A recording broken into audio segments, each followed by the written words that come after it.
Hello, this is our Rats with Team 4545 League, analyzing the game between Gondre and Fireball. This was played in Team Event 53 in the 6th round, so let's have a look.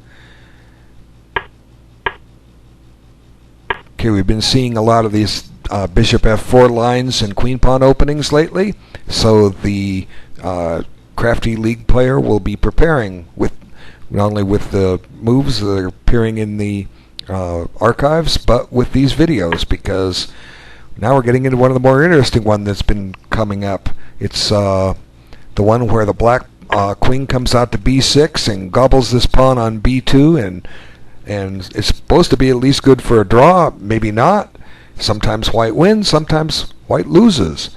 And I don't remember exactly how we get to it. I've done videos on it, but you're the guys that are facing this or playing it, so you need to know these things. I don't. I just point you in the right direction, that they're there.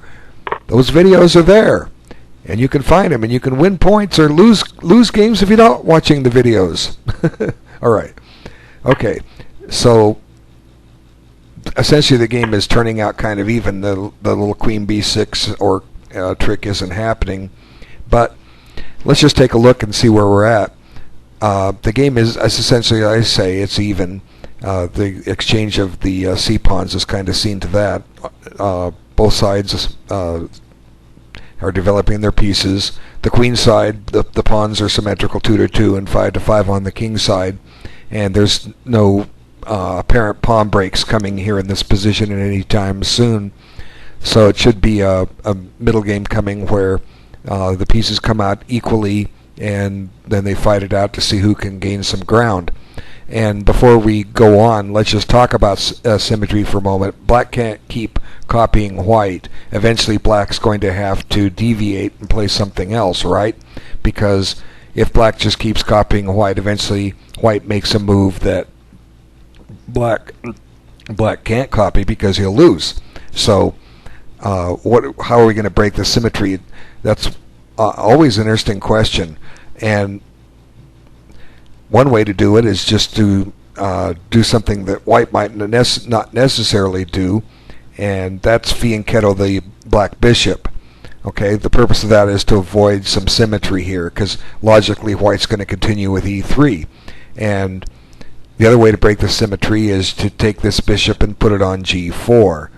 And this just carries some ideas of maybe doubling up some pawns, and white will have to stop and deal with that, because white's going to be playing e3. So knight c6, of course, is a decent move here too. That at least for now breaks the symmetry, and that's what black does. And then white continues getting ready to develop his pieces, which is a good idea. And again, here's a question: which bishop does black develop first?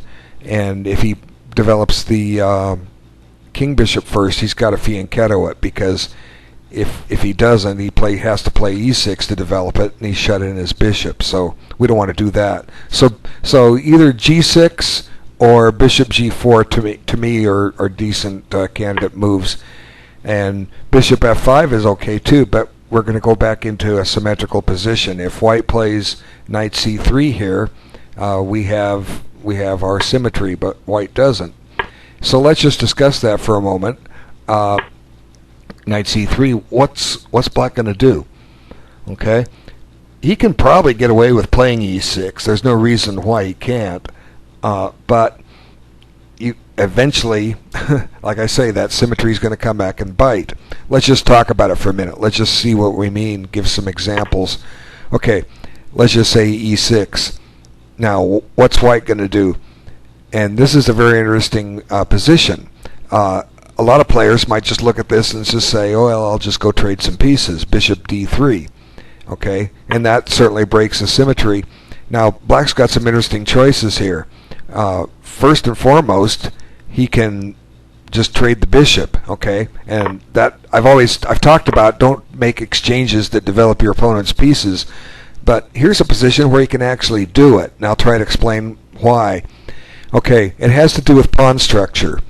And look at these pawns on black squares and look at these pawns on white squares. And the remaining bishops are dark squared bishop. So black has the better bishop here. So this is a case where black can go ahead and make that exchange and develop the white queen. And even though it puts him a tempo down, he can do it because in the long run he's got the better bishop, and he'll catch up in development as long as he's going quick. And let's just give a couple possible lines. Okay. Now, logically, what's white going to do? Well, he can probably stick a rook on c1 just to get it there, and black can do the same. And the only difference in the position is that black's just a tempo down because his queen isn't developed. And where's it going to go to? Well, it can go to b6 supposedly, but maybe not. White might play knight a4 here. Now that stops queen b6, and white's idea is to sink the knight in on c5. But the game is even, and it's not black's not winning just because he got the better bishop. I'm just saying his long-term prospects are okay. Black might need to continue with b6. Now that kind of crimps this bishop just a little bit, but the game is even. So when you're black, that's what you're hoping for. You're hoping for an even game. And let's just go back and discuss one other thing here. Oops.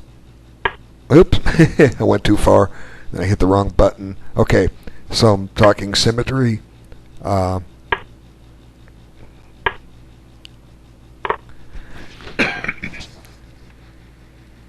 Okay, it's probably not a good idea for black to go back into the symmetrical approach, okay? Because now you're giving up that one little advantage that I discussed. Why do that? Okay, why? And now you're going back into a symmetrical position, and whole new dangers can exist. So from this position, white might have knight b5. Yeah, black had it too, but that's unimportant. We're not trying to demonstrate all that. But once again, we're in a symmetrical position, and eventually black can't copy white. So you run this at your own risk. And the other plan I didn't mention that after bishop d3 that black could do, black could just drop the bishop back to g6. This is okay too. And the logic here is you're figuring, well, eventually those bishops are probably going to be exchanged, but I won't develop white's queen while I do it, and what I'll do is I'll grab the open h file. But chances are black's not going to be able to use that open file, and let me just illustrate why. Let's just make this exchange, and white can go ahead and make that exchange if he wants, but again, he's trading off his good bishop for black's slightly worse one. Okay, how's white or black going to attack h2? That's the question. You've got the rook file, but how are you going to attack it? Right now, it's guarded by a bishop and it's guarded by a knight, as well as guarded by the rook. Now, when the king castles, it'll be guarded by the king, but the king's not the best defender because he can get checkmated over there.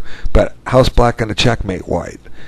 Chances are he's not, okay? And so black's just going to have to go into a normal game and castle kingside and abandon that h-file, because castling queenside is probably fantasy, and it's going to give white all kinds of activity and chances to attack the black king, probably more so than black has to attack the white king.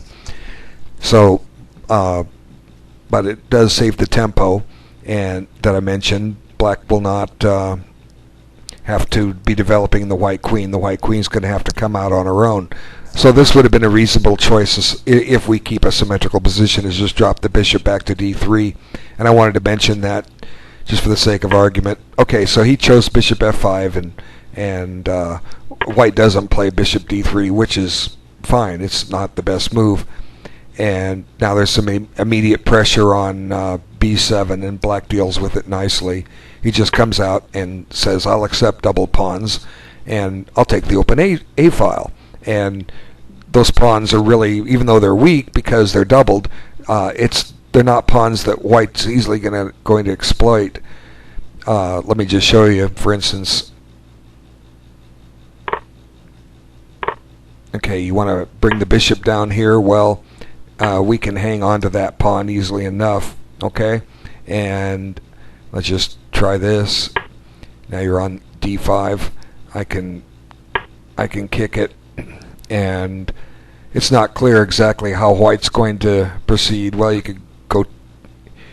If you try this, you might run into bishop b4 check, and then after knight d2, black could disrupt white's castling, but probably not a good idea. Just go ahead and castle out of this mess, if you call it a mess. You know, it looks good that white has a couple of pieces infesting the queen side, but really he doesn't have all that much going here, and black's got some play. Notice that black is getting developed here and white isn't. You see that? White still has his king uncastled and his king bishop is at home. So suppose white goes to grab. Oh, I'm going to go grab the bishop pair. You know, I'm on this. I'm on this. I want to get some territory here, or positional long-term advantages. I'll take the bishop pair. But once again, this is just getting black developed. Now look at the black position. Both rooks are on open files, and white's rooks are still at home. White's king bishop is still at home. Black has got to be for choice here, really. Okay, just carry on a little bit. Okay, how are you going to do this? You could play knight. Well, you can't play knight b5. You could play knight a5. Now you're getting ready to conduct some operations over here. White can't play knight b3 here because it walks into a pin, so white castles. And you're not ready for knight c4 yet, but you probably will be here pretty shortly. Let's just run the rook down to the 7th rank. That looks good. White's in trouble. So white can't even castle in that position. He's got to find something else. You know, bishop d1 to keep the rook out of here. Well, that just gives black what he wants. He wants knight c4 and black is just swarming. So anyway, I just wanted to show that. Let's go back and continue with the game. Okay, so we had that the fantasy of chasing that pawn just doesn't work. Black has plenty of compensation. Okay, so black continues his development. Now, if you notice, the king side is exactly symmetrical. The everything is a perfect match, so we're back into this symmetry. As a matter of fact, the whole board, except for the b file, is symmetrical, and then the pawn on a2. But black has an extra file to work with, so his double pawns are not a weakness, and black is doing fine here.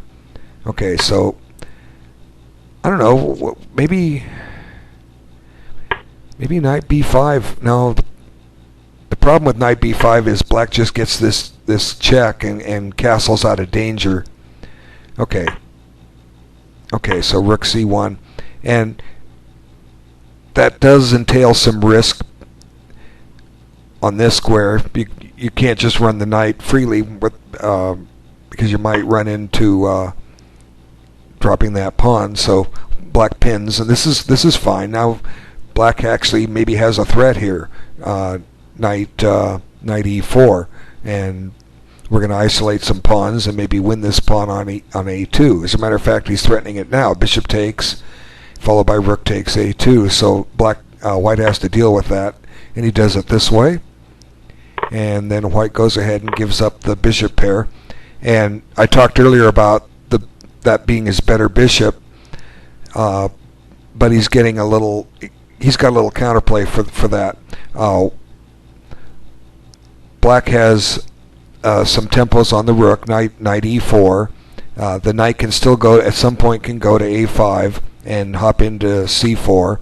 And another thing too, because of white stopping to move the rook and his queen rook pawn, black is actually getting ahead in development. Notice that black can castle here, and white still hasn't finished his kingside development. Okay, so he does. And then here comes the bishop out, and it's okay to trade it here and play with the two knights because black's given up the bishop pair, but that's okay. He's got he's now leaving white with his worst bishop. So maybe bishop d3 isn't necessarily the best. Could try to keep those bishops on there, although this is a good bishop for white, but I don't know, maybe white could play for, try to get the two bishops. Let's see, but it's coming at a cost of development. That's one of the problems. You always have to develop. Black could probably just let white take here and figure that white's not going to be attacking these pawns too easily, although he could. Let's just try a little line here. Let's put this rook here. Okay, now we'll take it. Now the plan for white is to play bishop f2 and f3 and attack the pawn. Well, the problem with that is black has knight e4.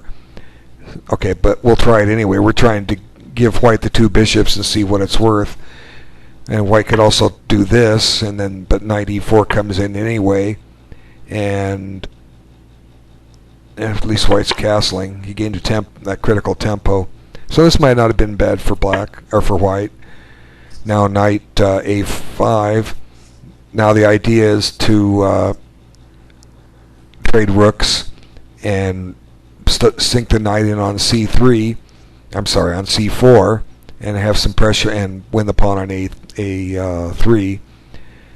So let's see, what's white going to do here?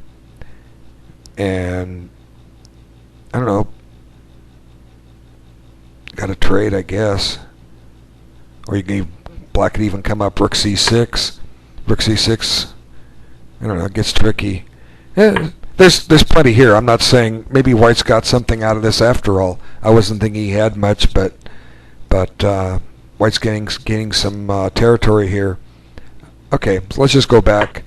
And there was an idea of knight h4 that could have done something, but bishop d3 I think is just kind of meek, because now it's the white's rook was developed. Now it's kind of deactivated. It's not on an open file anymore. It's got to move to get to b3 or c3, and now it's black's move, and he's ahead in development. So rook c8, that's logical, and this is a logical move. King d2. You don't want to. Black doesn't want, or white doesn't want a castle in this position. We're coming. Well, maybe it's. I don't know. There's a reason why. Knight e4 check. Logic says. Let me just cover this point, because there's always exceptions to the rule. Logic says if you're in an ending, and we're not in an ending. A lot of people will look at this and say it's an end game. It's not. It's still a middle game.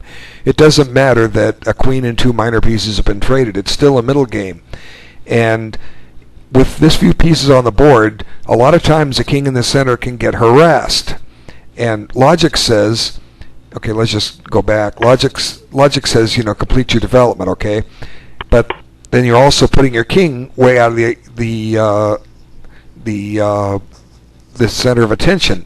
But a king in the center, when there's still a lot of pieces on the board, as there is here, can get attacked, and often at a gain of time from the opponent. So I think, looking at it right now, I think castling was the better move. But black is ahead in development. That's another thing too. Black's threatening to get into the 7th rank here real quick. Okay, the threat is knight a5, and there it is. There's c2. So how's white going to deal with that? Well, he's got to kind of play a little meekly.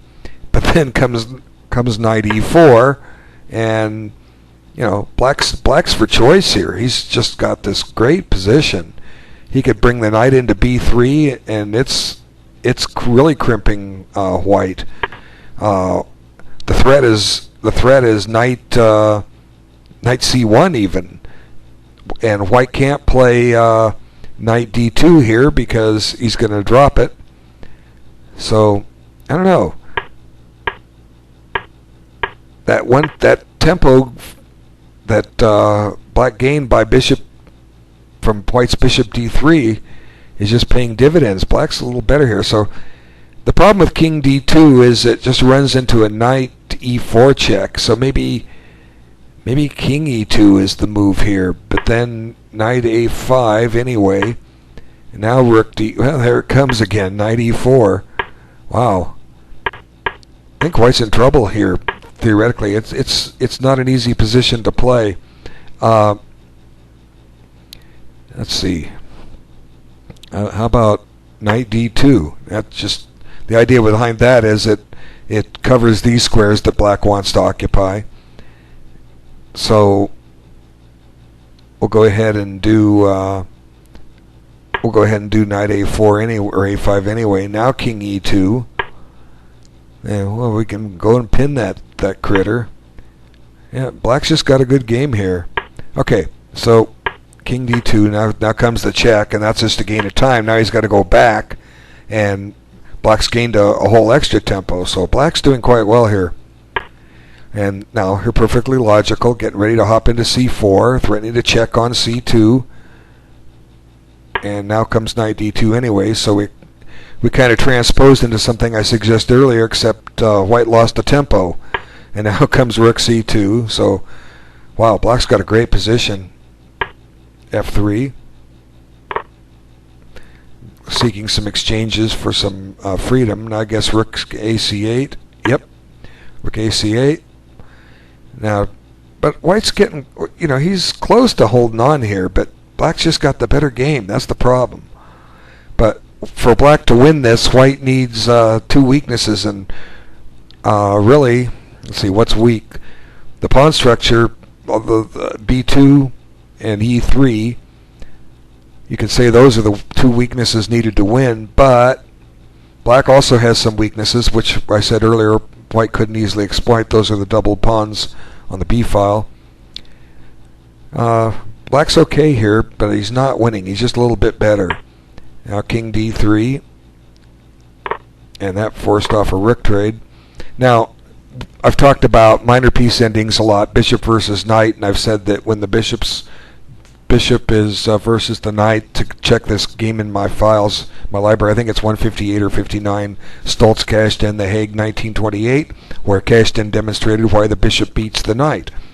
But this is, I think, one of those positions where the bishop may not be beating the knight, and that's simply because black has a lot of those white squares covered. Those squares are not going to be accessible by the white king, and the white king is going to have a hard time making entry into the black position. So if the rooks get traded, black is actually slightly better here, and it's simply because a lot of the white pawns are on dark squares. Okay, so let's move on. Now this is a good move, and it puts a question to white. Where's he going to go? He I guess I was saying earlier, white was close to surviving this. He's not yet. He's going to lose a pawn. If you go to the c file, there's a discovery, and it's going to come at a price of a pawn. So white's going to lose a pawn here, and there's no way around it. And now, look at that, rook c2 check. All these squares that the white king wants to approach are covered. Now the white king has to go further out of play, and the drawback of pawn to f3 is now exposed because the g2 pawn is weak, and the white king has to guard it. So theoretically, black has a one game here. It's just a matter of converting the point. And mentioning time, they're moving a little fast, but not too fast. They're not moving as slow as they could have, but they are moving slow. And this is just a nice multi-purpose move. It just seems to win the game almost outright. The knight's on this wonderful post. White can never get rid of that knight. It's there as long as black wants to keep it there. Well, you can say he can give up his rook for it. Well, yeah, but then he's going into a lost game. And this just has several threats, two threats on the board. There's a check on d2, which is, I think, is obvious. There's the threat on the pawn on a3, but that's not so much a threat because b6 will hang. But it also covers that one weakness that black has, and it ties the bishop down to guarding e3 at the same time. So black is aggressively posted. He's got a rook on the 7th rank. He's got a wonderful knight. Now the only thing he needs to do is get his king in action and get the king over to d7 so it's ready. He's ready to help out when needed. And this is the point where white just kind of collapsed. Really, what does he do? You've got to deal with the threat on d2. You either move the king or move the rook. And if you move the king to e1, you're just going to drop g2, right? If you move the king to g1, that's just kind of like a waste of time. And black will just start bringing his king up. So what's white going to do? Shuffle his king around a little bit. Now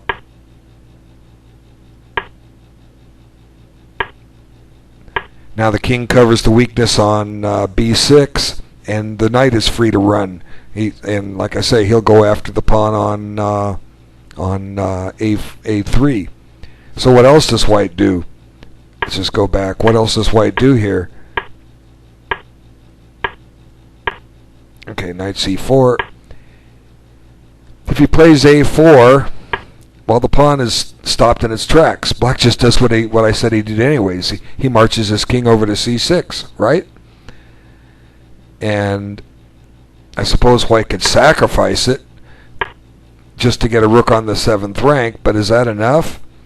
That this pawn is powerful, and it's a pass pawn, and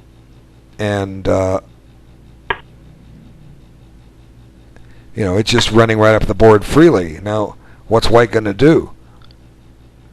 If he plays king e1, you run the risk of just dropping this pawn, as well as the fact that this pawn can just go to a2 anyway. And how's white going to deal with this? Black's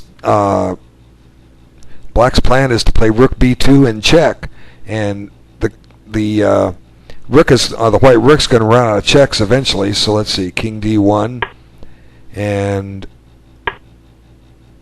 that should do it. What's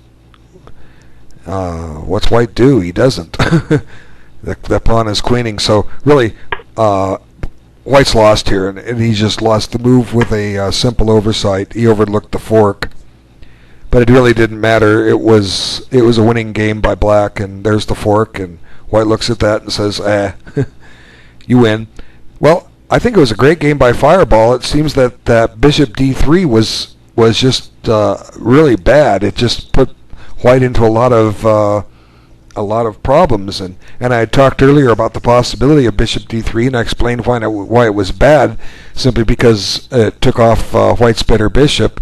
And here, what it did was it just gave white this bad game. He couldn't. He lost tempos. He couldn't get the c file covered.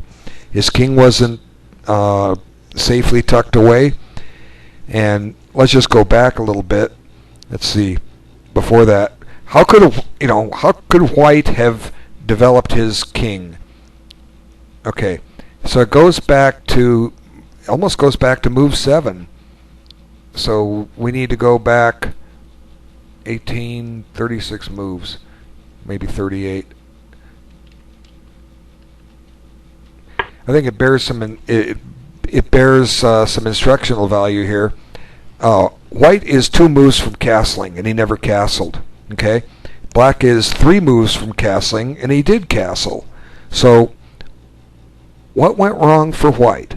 Let's try to find this out, because had he castled, he would have been fine here. Now, how can white castle?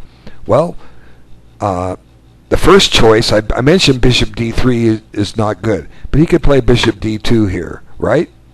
Yeah, he could.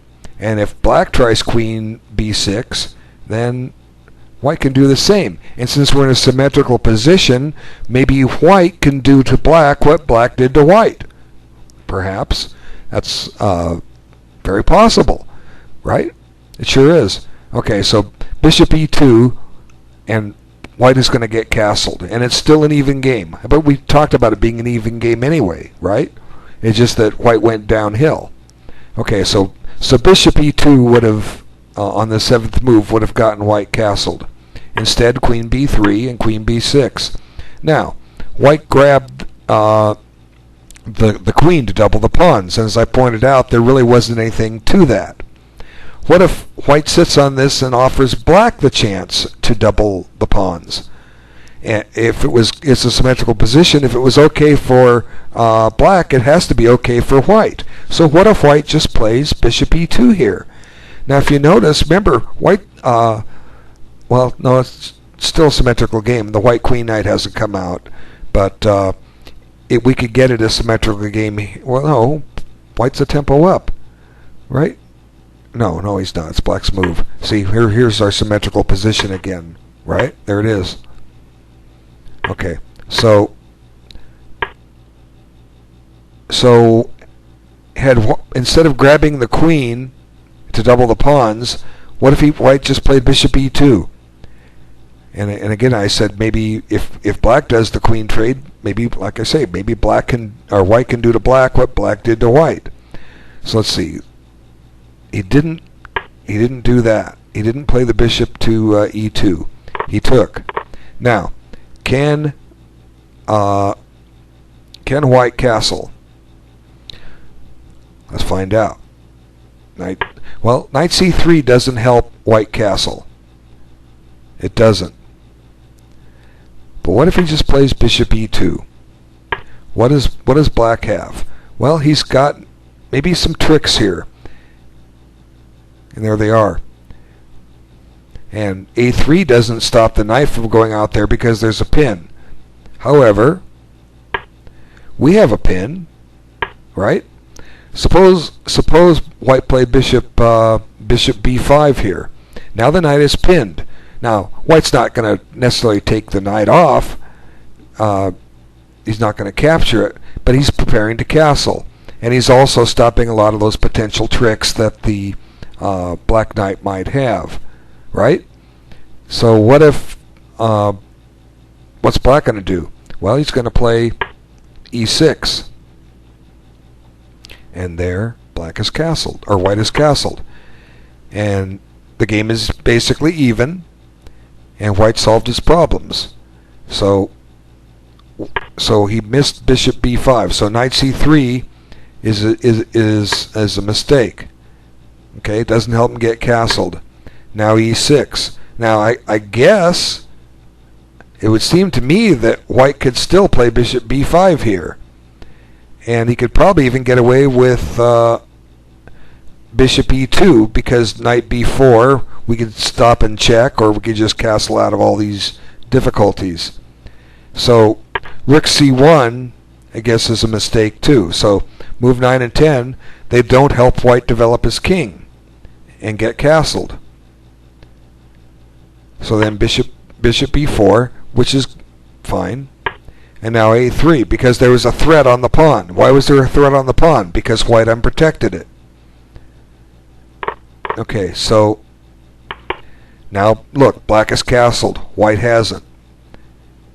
Could white still have castled? Well, with bishop d3, it took him off the rook file, or off the c file. So you've got to go back to bishop b5 or bishop e2. And now bishop b5 threatens to win a pawn, doesn't it? Sure does. So an important thing too is that the white rook is still on the c file. So there were 3 mistakes by white, or 4 possibly. Queen takes b6. There was no rush to do it, and as it turned out, he could have let black do it. So queen takes b6 was a minor mistake. Just keep the options open and develop. Knight c3 didn't help develop the king. Rook c1 didn't help develop the king, and then 13 bishop d3. So white made 4 errors, some severe, some minor, and that cost him the game. So let's just make sure we didn't miss anything. Now white's off the c file, and as I pointed out, white's got some problems here. If he castles, knight c4 is coming in, and white's getting ready to run into the 7th rank. Okay, so hopefully that description after the game was over helps a lot, how to avoid some of these problems and see how some of these mistakes show up and why they're mistakes. So hopefully you learned something from it. I enjoyed sharing it with you. I want to thank you for taking the time to watch it.